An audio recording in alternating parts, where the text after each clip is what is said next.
because I've ordered some lion's mane mushroom stuff and I've taken a couple of hits of it. So let's just see how switched on I am tonight.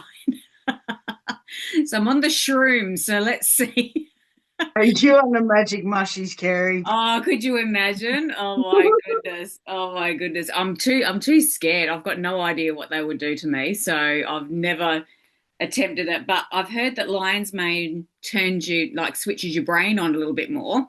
And it is in the Luminate that I have with the Juice Plus that I use, and I do feel a little bit more wired after I have it.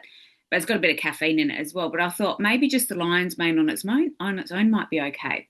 So I've given that a go. So anyway, it's $48 for a little bottle. I've put some in my water, and away we go. Let's see.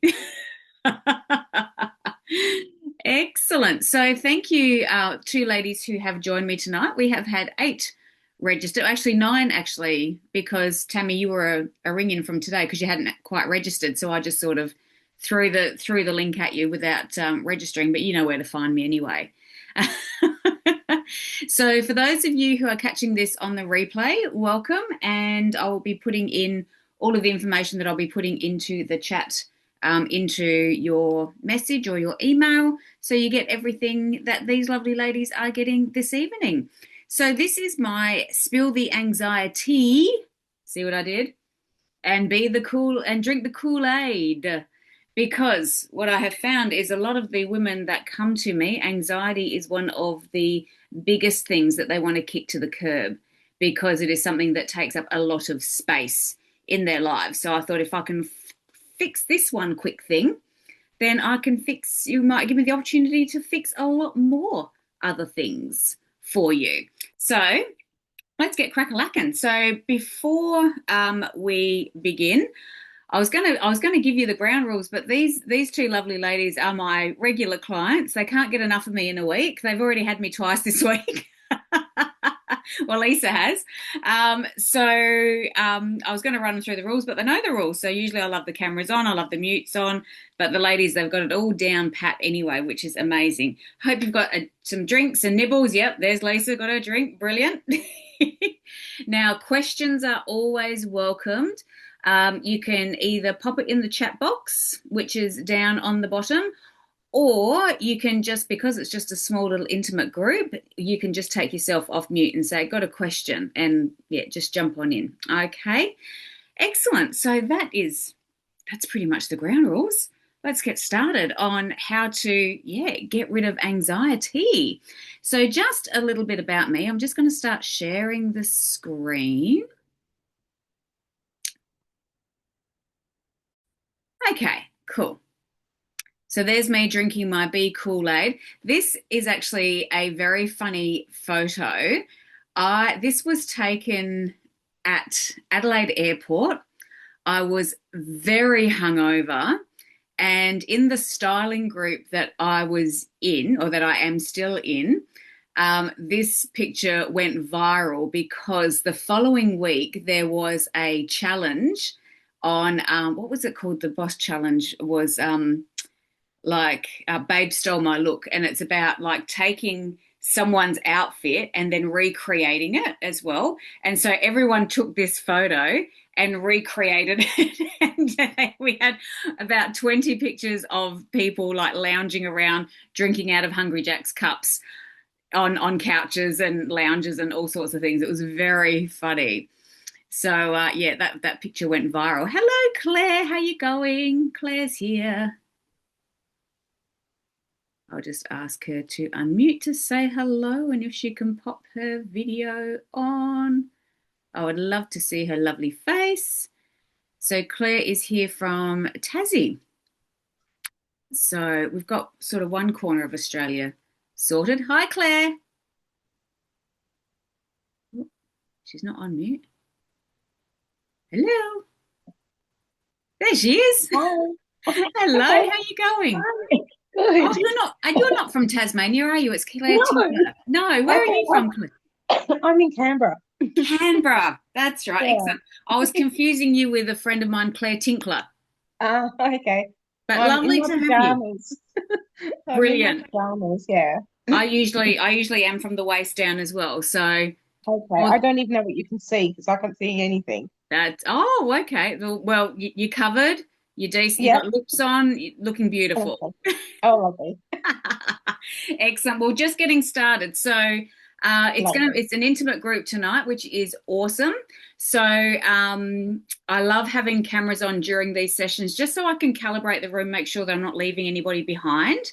I will pop you on mute though, just in case there's any kids in the background, dogs barking, TVs, that sort of thing. But if you have a question, please feel free to take yourself off mute and just jump in and ask, just because it's a small group. So it's going to be no big deal if you do that. How And do I put it on mute though? I'll do that for you. Hang on. There you go. Yeah, so if you've got a question and you're not sure which button to press, just wave your hand about and I'll take you off mute from my end, okay? So yeah, any questions, jump on in. Make sure you've got your drinks and your nibbles there, okay? And yeah, enjoy. Going to be interactive, so yeah, jump in at any time, okay? So the reason why I'm doing this masterclass is because a lot of the women that come to me, they experience anxiety on quite a regular basis. So I figure if I can help you fix this one problem, you're going to help me or going to allow me to help you fix many more. So that's my intention. And my intention is to, of course, add value as well and help you figure out how to move through anxiety when it rears its ugly little head in your life, in your day. So a little bit about me. So my name is Kerry, obviously, wife and mother of two. I've got two teenage children. One's just turned 16 and the other one is about to turn 18. Lord help me. Registered nurse, work at Cabrini Hospital here in Melbourne. I am a human design specialist. That was my first love, shall we say, moving into the coaching space was human design. I'm also a ICI Pro Coach. I was in the Pro Coach program with the Coaching Institute for about 3 years. I'm also an advanced shadow work coach. So shadow work is the parts of ourselves that are often unconscious that we like to remain hidden. It's all about bringing those up and out and moving them away from your life so you can start living the life that you want. So it is a brilliant process to go through. And Lisa and Tammy have experienced a little bit of my shadow work coaching, and it can be confronting, but it's very rewarding. And I am an explorer of all things spiritual and universal energetics. I love hearing about spirituality. I love hearing different angles around universal energetics and how it works. So that's another one of my passions that I bring into my coaching as well. So love a bit of the woo-woo. So, as I said, one of the reasons why I'm doing this class, my mission and my vision is for women especially to be their most fully expressed, expanded, purpose-fueled self. We are all here for a reason. We all have a song to sing. And I think the biggest tragedy in the world is to us to go to our graves with our song still in us. So what I feel like my passion and my mission is in life is to guide women to be that most purpose-fueled, fully expressed version of themselves so they can do what they are here to do. So there's a lot of things that get in the way of that, especially women of our vintage, shall we say, so those that were born in like the 70s and 80s. There's a lot of crap to get through, a lot of, conditioning, a lot of beliefs that were handed down from our parents, from society, from just the world in general that we were born into. And that can cause a lot of emotional dysregulation. It can cause a lot of anxiety and worry. We oftentimes, the women who come into my world are very deep in people pleasing, very deep in perfectionism. They've got very sloppy boundaries and they struggle daily with unworthiness. So that's the gauntlet that us as women need to run through to get to our fully expressed purpose-filled self. So this is what I am here to help you to do, to help you move through those things, through shadow work, through human design, to get you to the version of yourself that you want to be. So my vision and purpose for my business is that. So yeah, it excites me, it lights me up, it's what I want to do. So that is what I am doing, hopefully tonight. Just a little snippet of it. So before we start, I love having some standards for these masterclasses, and these are the standards that I start all of my programs with, all of my courses with. No one really jumps into my world without giving me a thumbs up to these standards. So I'll just share them here, just so everyone knows what the expectation is when jumping into these masterclasses. So I love, love, love to have above the line thinkers. So there is a model within the Coaching Institute called above the line, below the line. And above the line thinkers are the people who I want to surround myself with, whether they be friends, family, and clients as well. So I would love people who are open to curiosity and wonder. They're committed to learning. You have a sense of fun and playfulness. Don't take this stuff too seriously. Take ownership of where you are. Question your beliefs and be accountable for where you are. Be at cause, not at effect, at where you are.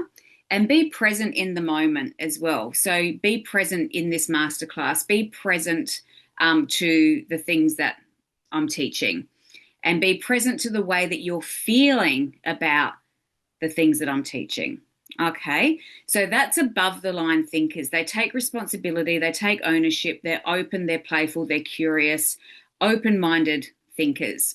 Below the line thinkers, they get lost in their own story. It's like, oh, I'm this way because, such and such said something to me 5 years ago and I'm still not over it. That's below the line thinking.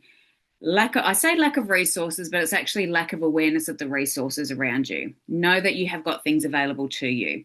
People who give excuses, people who justify where they are, people who blame other people for where they are, getting defensive, closed-minded, can't move forward, committed to being right and defending your own perception instead of being open-minded and curious about another opinion.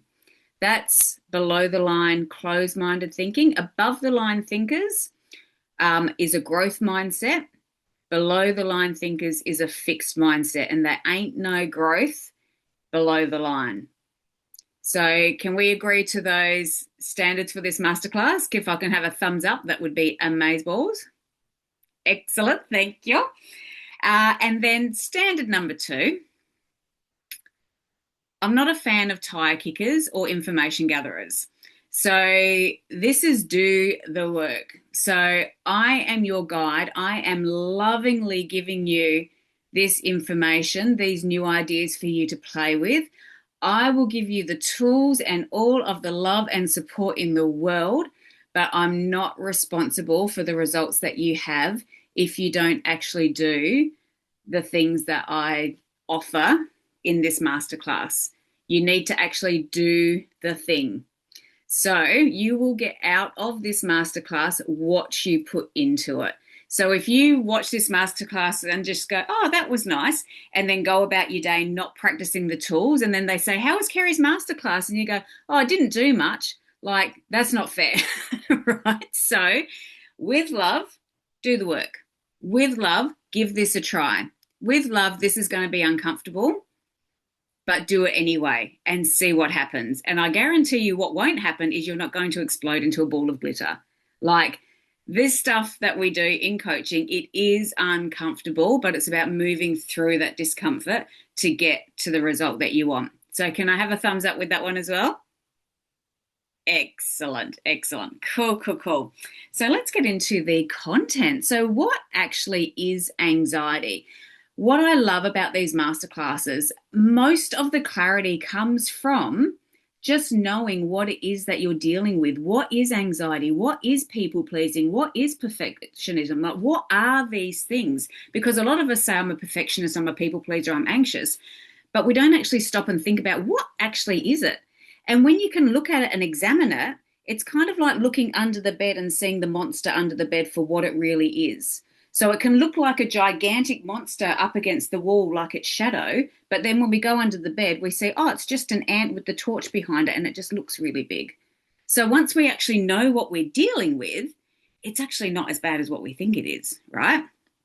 So, what is anxiety? So, anxiety is a feeling of worry, nervousness, or unease about something with an uncertain outcome.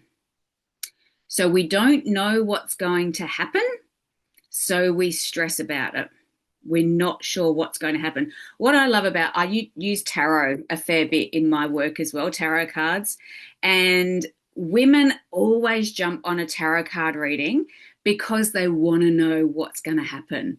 We've got like an absolutely shit relationship with uncertainty because it's like, I don't care if my house is going to blow up, just tell me so I know. So we have this terrible relationship with uncertainty. And anxiety is a lot of the time worry about an outcome that you don't know what's going to happen. So that's anxiety in a nutshell.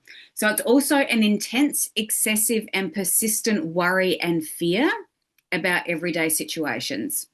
So some people go through their whole day with an underlying undercurrent of anxiety because of the uncertainty. And we think it's about uncertainty, but it's actually not about uncertainty at all. It's actually about us and our imaginations catastrophizing the worst case scenario. Because if we don't know what's going to happen, we catastrophize it, we think the worst, and that's what we get anxious about. And often the times, if we want to go another layer deeper, we're not actually worried about the thing happening. We're worried about how we're going to feel about the thing happening. So that's another little twist to it. It's not actually the thing happening, it's how we're going to feel and can we handle it. That's the underlying thing. So that's what anxiety is. It's nervousness and unease about an uncertain outcome. Actually, not an uncertain outcome. It's actually the worst case scenario. Okay. So why is anxiety a problem? Why can't we just go through our day with an undercurrent of anxiety and, go about our lives with it? Because it is so fucking useless. Like anxiety and worry is the most useless emotion that you can waste your energy on because it never makes a situation better. I am yet to find someone who has worried and anxietied themselves into a better outcome. Like it just doesn't happen. It is an absolute waste of mental space and energy and emotional energy as well. So it takes up a lot of mental space. It jangles your nervous system because it puts you into fight or flight. It ruins your peace. And if you don't tend to your anxious thoughts and anxious behaviors, your health is going to be affected. Your body is not designed to maintain that fight or flight physiology on a long-term basis. It's there for quick fixes. It's not there. You're not designed to stay in fight or flight on the daily basis. So this is why it's a problem. If you keep on moving with that, like if you keep on going forward with anxiety throughout your day, it's going to affect your health. No ifs, no buts, no coconuts. It's going to. Okay. So let's break down how anxiety works. Is there any questions around any of that so far? Clear as mud through a beer bottle? Brilliant. Excellent. Cool. All right. So let's break down anxiety, how it works, right? So think of it as like a bit of a roller coaster. You're up here. It looks like fun, right? It starts with a negative thought. So why do we have negative thoughts in the first place? We are conditioned to be negative. It's called a negative bias. And this is something that we have learned, and it is for protection. It keeps us safe. Our body's main objective, or our ego, you might hear it referenced as at times, our ego, its job is to keep us safe and alive. That's its number one priority, keep us alive. When we think of the negative, when we go for the worst case scenario every time, there's a level of anticipation and expectation there that we will be prepared for it. And in our minds, it helps to keep us safe. If we're prepared for the worst, who's heard the saying, hope for the best, but prepare for the worst? Yeah, that's what our brain's doing. It's like we're ready for anything because it's my job to keep you alive. So I'm going to keep you on edge so you don't miss anything. If you're alert, you're not going to miss any threats.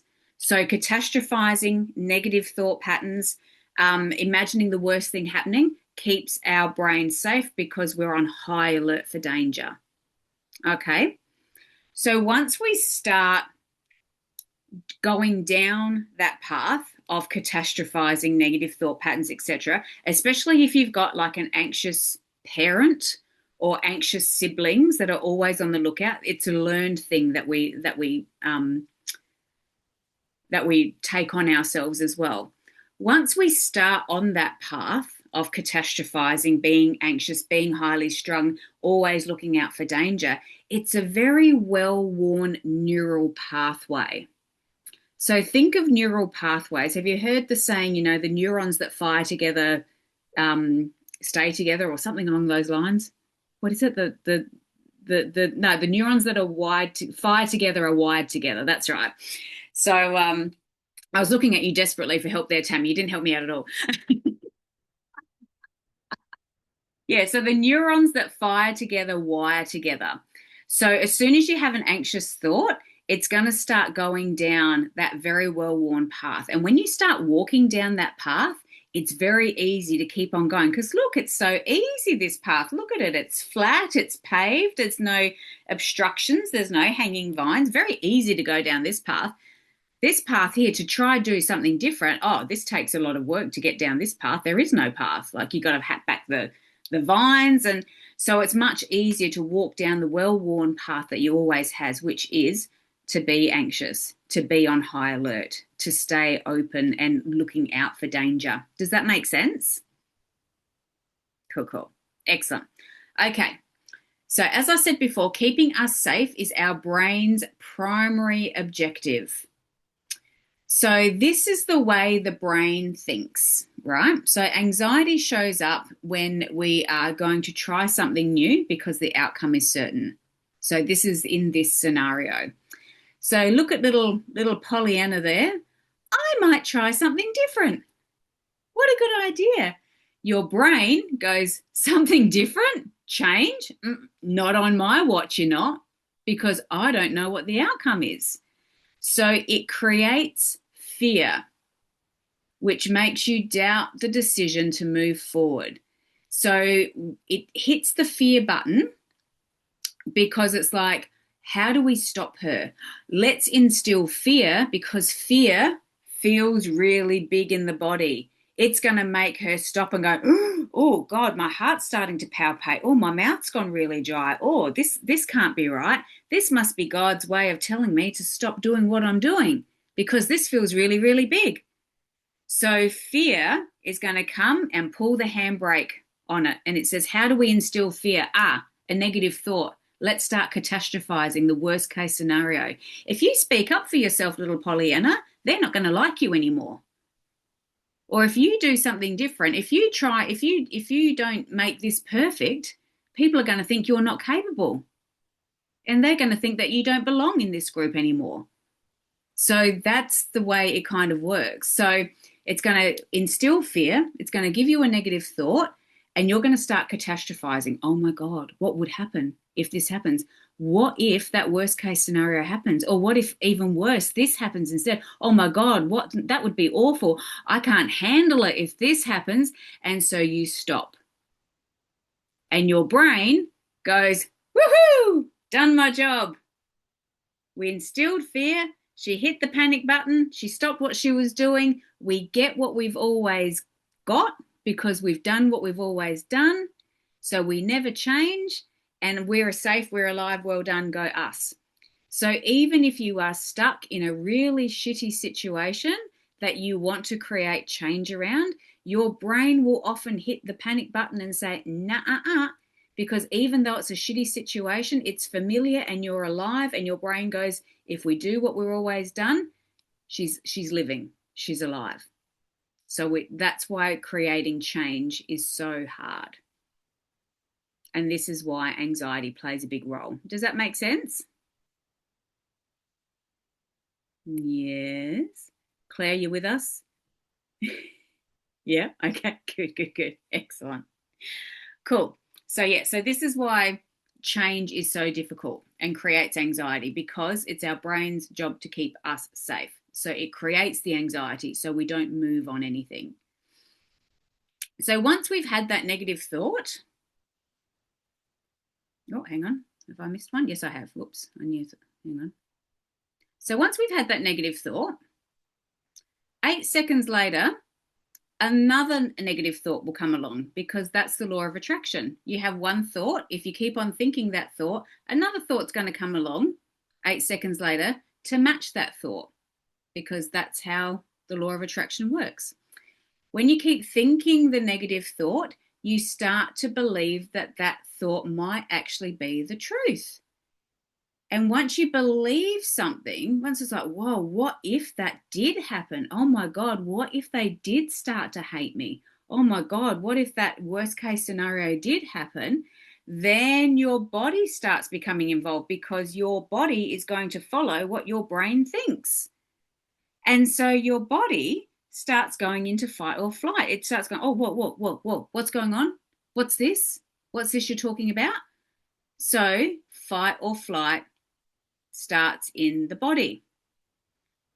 So you start getting to this point of the roller coaster now. Your adrenal gland starts secreting adrenaline. Your heart rate starts to go up. Your blood flow starts going into your muscles, and your amygdala, which is your reptilian survival brain, is starting to go, panic, we're going to need to run here, because your brain is thinking the panicky thoughts, so your body's going to follow. And it's like, right, we need to go into fight or flight here. So it's kicking in that sympathetic nervous system. So this is what happens when you start going into fear. Your hands start to get cold and clammy as the blood supply starts going to your big muscles, your legs, your bum, your arms, so you can run or you can fight. Your digestion slows down or stops completely, and you get a dry mouth. You're like, who gets cotton mouth as soon as they get nervous? It's like, it's because you're going into fight or flight, and your digestion system is slowing down, because it's like, we don't need blood supply for digestion right now. We need it to move the big muscles. So other systems start slowing down as well, like your reproduction system.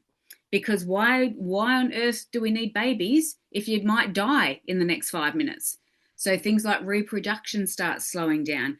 Everything gets diverted to the muscles that are going to help you either fight your way out of the situation or flee the situation. So also on the flip side of this as well, what is also happening is the blood supply is going from your prefrontal cortex, which is executive functioning, decision-making, logic and reason.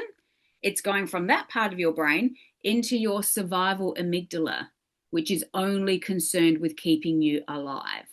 So this is why anxiety deprives you of the ability to think clearly, because that blood supply has gone from your reason and logic part of your brain to your, oh my God, we've got to run, where's the escape part of your brain. Does that make sense? When you're anxious, does your brain just vacate the building?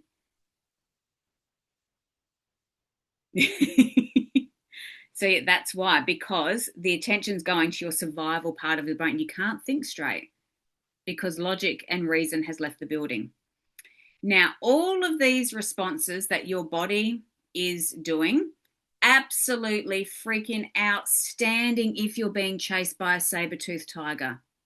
Absolutely spot on, body. Well done, well played.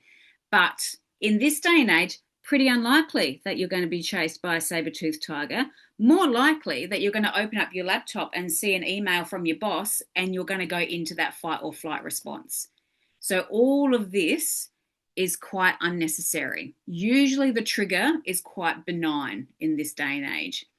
The thing is, our body doesn't know the difference between a real threat and just a threat that our brain thinks is a threat. Our body doesn't know the difference. It's going to respond the same because it doesn't know, okay? It's going to respond to protect you in exactly the same way as what it would being chased by a saber-toothed tiger. So if we keep going with these thoughts and we can't complete the stress cycle, if we can't outrun the threat and then celebrate with the villagers afterwards, as we do when we were chased by saber-toothed tigers, that's what would happen. We would see the saber-toothed tiger, we would get scared, fight or flight would kick in, we would either outrun it or kill it, then we'd drag its carcass back to the village, woohoo, we'd celebrate, stress cycle complete. Doesn't happen in this day and age.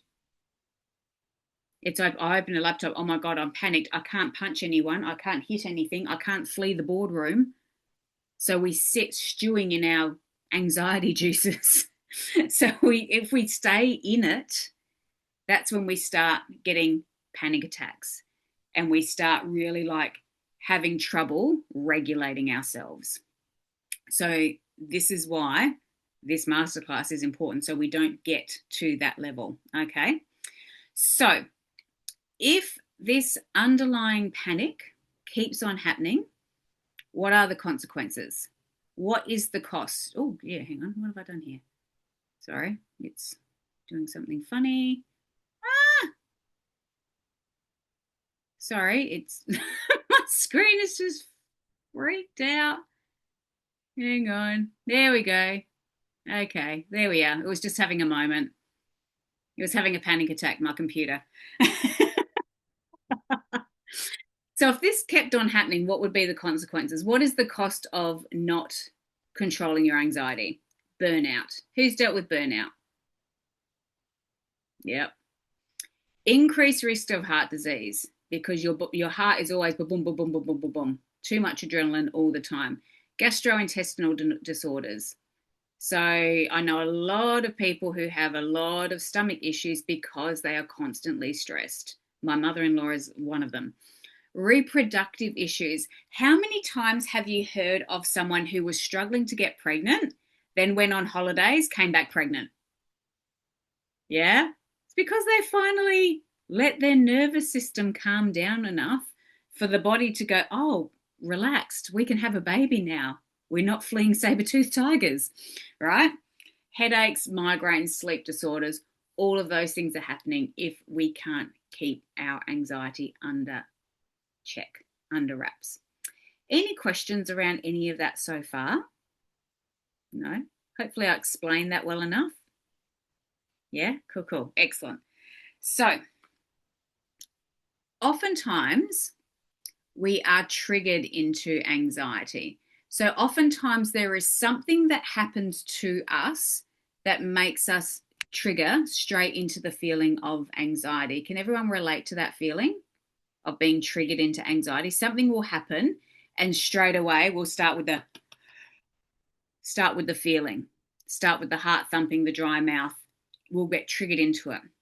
So the trigger can be a thought, a feeling, a situation, or an event that reminds our body of when it needed to protect itself from hurt or harm, either physically or emotionally. So our body has an infinite knowledge within it that we don't have any conscious awareness of. So our cells are dividing, our lungs are breathing, our heart is pumping. There is all these processes going on in our body that we don't have any conscious awareness of. And we do have an emotional body within us that we don't have conscious awareness of. But when it's triggered by something, either highly emotional or it triggers a thought of when you were being physically harmed in some way, that emotional body remembers and it goes, we need to protect ourselves. And it is a learned response that we have been practicing for years. All us ladies have got a few years on the clock. So our emotional body has had a lot of opportunity to learn when it needed to protect itself. And here's the thing with triggers, right? So this is called, in psychology, this is called a gestalt. So it's like a little string of pearls. And oftentimes the first time we needed to protect ourselves doesn't feel that big. It's just like, say, for example, right, you're in the back seat of the car with your brother, right? Have we all got brothers? Sisters? No? Sisters? Yep. Okay. So say you're in the back seat of the car with your sister or your brother, right? And you're sitting there and then you just punched in the arm. You're like, ow, God. And you think, okay, that might have been an accident. Then he does it again. Ow, stop that. And then he does it again. Will you stop? Like, that really hurts. And then would you, Mom? And then you go and you punch him because you've had enough by this stage. And then you give him a punch and then Mum goes, Tammy, stop hitting your brother. And it's like, what? It's like, it's never the first time your body had to protect itself. It's time and time and time again. And that's how triggers work. So even though triggers can seem to the lay person a very unreasonable emotional reaction to have, it's because it's not the first time it's happened to you. This trigger has built up and built up and built up. And what they're seeing is the kapow. So if you are someone who gets anxious about certain things, that's the kapow, because there's been time and time and time again that you had to protect yourself, that you had to be on edge. So think of it through the lens of, say, post-traumatic stress. Say someone went to Vietnam War and heard fireworks go off. That's a kapow, because there were many times before that where their life was actually in danger and they had to protect themselves. So there was the kapow. Or someone who has suffered from sexual abuse walks past someone in the street that has the same aftershave as their abuser, kapow. And they will freak out and you won't know why. It's because of all of these other times that they had to protect themselves. Does that make sense? Yep. So oftentimes we are triggered into anxiety as well. So that's a little rundown on how triggers works. Okay, so here's the rundown of anxiety. Here's the crux. Here's the duck's guts. We are the thoughts we keep thinking. When we keep thinking the same thoughts, they turn into a habit. Habit becomes personality, which is your personal reality. It's what you surround yourself with. Then you start to identify with it and it becomes who you are. So this is when we start saying, I'm just an anxious person. It's because you've gone into anxiety so often, it's become a habit, that's become a personality trait, and now you believe it's what you are. So this is Joe Dispenza. If you've ever seen Joe Dispenza's Rewired or read any of his stuff, this is what he talks about a lot. So the crux of the matter is you are not anxious. You were not born anxious. Your anxiety has been something you have learned to protect yourself.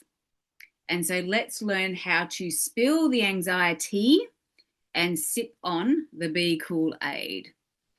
So I just want to put a little caveat here as well, that if you do have an intense anxiety, what they would say an anxiety disorder, if you are someone who is triggered into anxiety in a way that is crippling, then absolutely please see a professional about your anxiety. If you find that it's crippling and you cannot function, I am a full advocate for getting help medication-wise or whatever is necessary to get you over the hump that you need to get over to help to heal yourself. Okay, so do seek medical advice to help get you through that if you feel it's necessary. This masterclass and things like this and coaching will definitely help, but sometimes you might need extra help that is beyond my scope. I'm not allowed to write prescriptions as much as I'd love to. But you might need a little extra help, and have absolutely no shame or blame around any of that if you need to do that. Okay? Do not judge yourself for needing that. Sometimes we all need a bit more of an extra helping hand, okay? So this in conjunction with that can be very, very helpful, okay? So I just wanted to throw that in there as well. Right. So oftentimes this is what we end up doing is we get triggered by something and it makes us anxious. And so we get triggered by something, makes us anxious. Triggered by something, oh, I'm anxious. Oh, I'm anxious. Oh, I'm anxious. Oh, I'm anxious. And this, I feel, has been kind of, what's the word I'm looking for? It's been accepted that you are allowed to be an anxious person. You are allowed to just say, I'm anxious, and let that be it. And that seems to be very accepted at the moment with our Gen Zers. Is it Gen Zers? Yeah. the young kids, right? It seems to be okay to just say you're an anxious person and to wallow in your anxiety. That's my personal belief anyway. I feel that like everyone's just says, "Oh, I'm just an anxious person." Oh, you go off in a corner, you look after yourself, honey. Take the week off, we'll be right. It just seems to be accepted that we just go, oh, I'm anxious. Oh, I'm anxious. And it's like we short circuit ourselves. We just go, I'm anxious. I'm anxious. I'm anxious. I'm anxious. And it's okay to just be anxious. I actually believe that there's no excuse to stay in that anxiety, because what we do is we end up short circuiting ourselves. What we actually need to do is to complete the cycle of anxiety. So this is what we need to do when we feel those moments of anxiety. We feel the trigger, we go, I'm anxious. Instead of brewing yourself into that anxiety hormone stress mix that we put ourselves in and start letting the body kick off into full fight or flight, when you start to feel anxious, actually stop and ask yourself, why am I feeling anxious? We actually often don't stop to think about, why am I feeling anxious right now? I know when I was in my big anxiety phase, when I was an ANUM of a chemotherapy oncology ward, and I would come home. In the moment, I would not stress about any of the situations that I was making.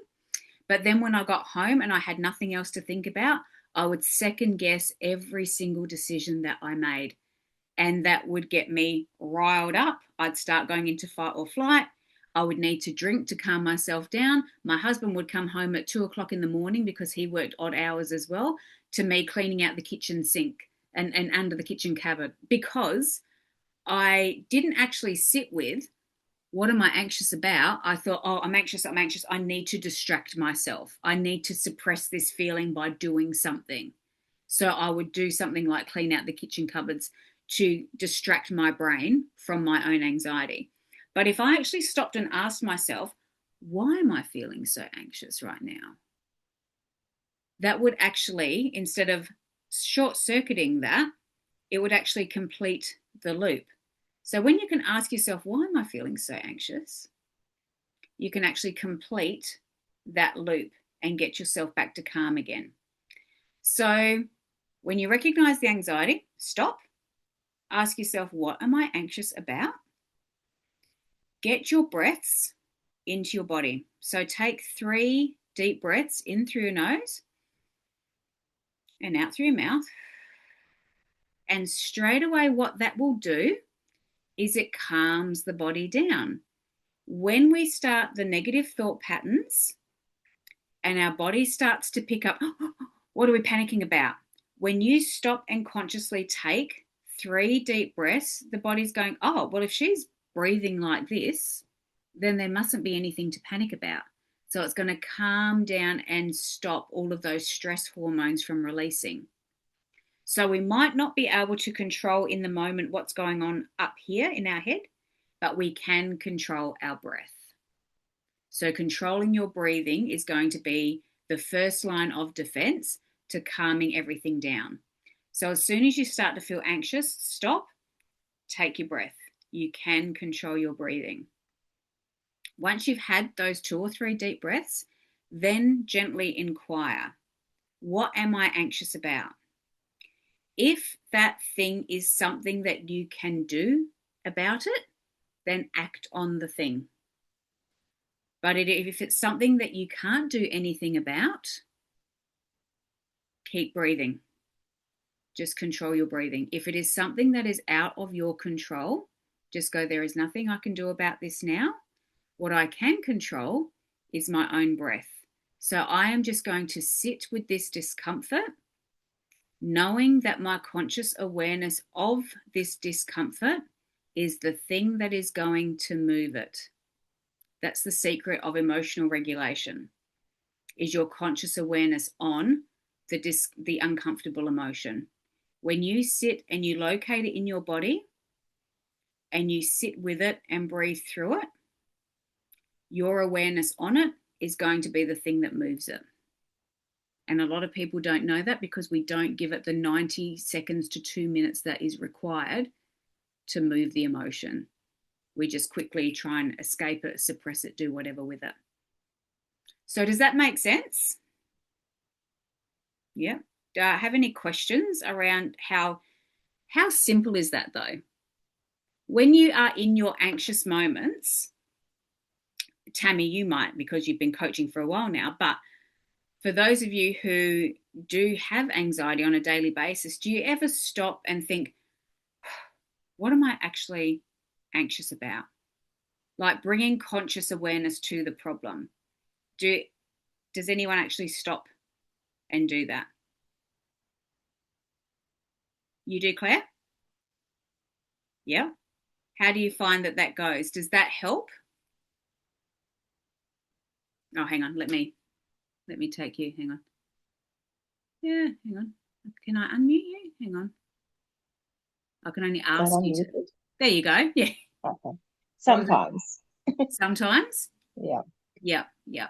And is that it sometimes doesn't necessarily lessen the feelings, but it yeah. Mm-hmm. I try and process it. Excellent, excellent. And so just know as well that with that gentle inquiry, and it's never ever shame or blame yourself for thinking an anxious thought as well, because our brain is hardwired for it. So don't ever suppress it by saying, "Oh my God, stop! You're being silly. Like this is nuts. What are you thinking of that?" Don't ever do that. Just go, "Okay, what are you worried about?" Gently inquiring to yourself, and just know that if it's something that you can't control, like obviously if you can do something about it, if it's something like, oh, I've driven away and I can't remember if I shut the garage door, just do a U-turn and check the bloody garage door. Like it's pretty simple, right? Or did I leave the iron on? Go check if you left the iron on. Like that's easy. So act on those things. But if it's something that you can't do anything about, oftentimes when I was nursing, I still am nursing, but I let a lot of shit go now. But not serious stuff. No one dies, but because it's all in my head. But like when I would be thinking about something that I would not second guess in the moment, but I would go to bed at 3 o'clock in the morning and think, oh wow, I wonder if I should have done that. Should I have rung that person? Or I don't know. Like if it's something where the ship has sailed, just go, I'm just going to sit with this discomfort.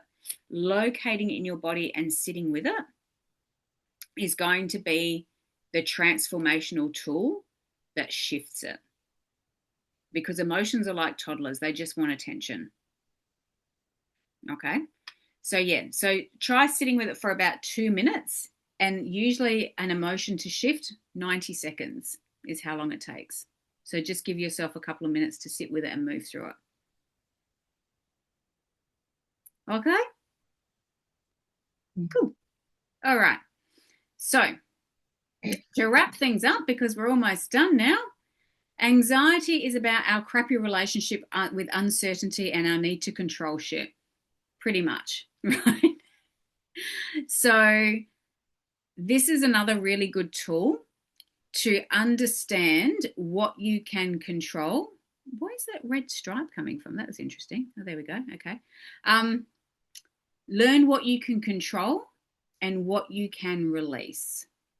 So this is a little tool that I've created, which is called the Circle of Control. And this is what you can control and what you can't control. So what you can control is your thoughts, your feelings, what you say, what you do, your behaviors, how you respond to things, what you say. They're all really, really tiny. My beliefs, yeah, where you work, how you spend your money, that's in your control. What you can't control is a future event, what other people say, what other people do, what other people spend their money on, what your grown up kids are doing, the economy, COVID, like all of these things. You can't control these things. And the control freaks in the group will go, oh my God, I can't control all of those things. No, you can't. But on the flip side of that, how liberating is it that you actually don't have any freaking say of it? So you can let it go. So that's a really good tool. If you're worried about the things that you can't control, actually seeing what you can and can't control is very, very helpful. And you can save your energy for the rest. You can save your energy just for the things that you can control. So, in wrapping things up, you create your own reality, right? So, the long and the short of it is, you are actually getting something from your anxiety. If anxiety is something that you suffer from, you are getting something from it, because the premise of shadow work is that we do what we do because we get something out of it. There is some need that is being met. Otherwise, we simply would not do it. So that is the shadow work that we do around all of the problems that we have. So we do what we do because we get something out of it. What is it that you're getting out of it? And once you start diving into that and you see the need that is being met by your anxiety, then we can move through it. And also, your human design could hold clues as to why you are feeling anxious. So there is a high and a low expression of everything in human design, especially if you have like an open head or an open root center. These are big anxiety and stress centers.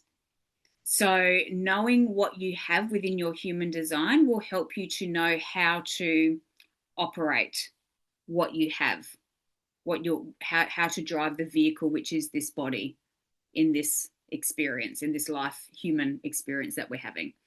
So it's all about understanding what you've got and working with it. Okay, so that is the session. So I'm just going to throw it over to you, lovely ladies. How did we find that? Did we get a bit of clarity around anxiety? Was it helpful? It was very helpful, actually. I think it's interesting to hear like where it comes from, how it works, and then sort of understanding it helps to even unpack that, why it's there and how it comes about, which takes a bit of the power out of it anyway. Yes, yeah, exactly. It's that whole looking under the bed and seeing the monster for what it actually is. Yeah, love it. Excellent. How about you, Lisa? Yeah, I thought it was cool. I learned a lot. Excellent. Cool beans. And how about you, Claire? Did I teach you anything you didn't already know? Oh, hang on. Oh, hang on. Where's it? Is that better?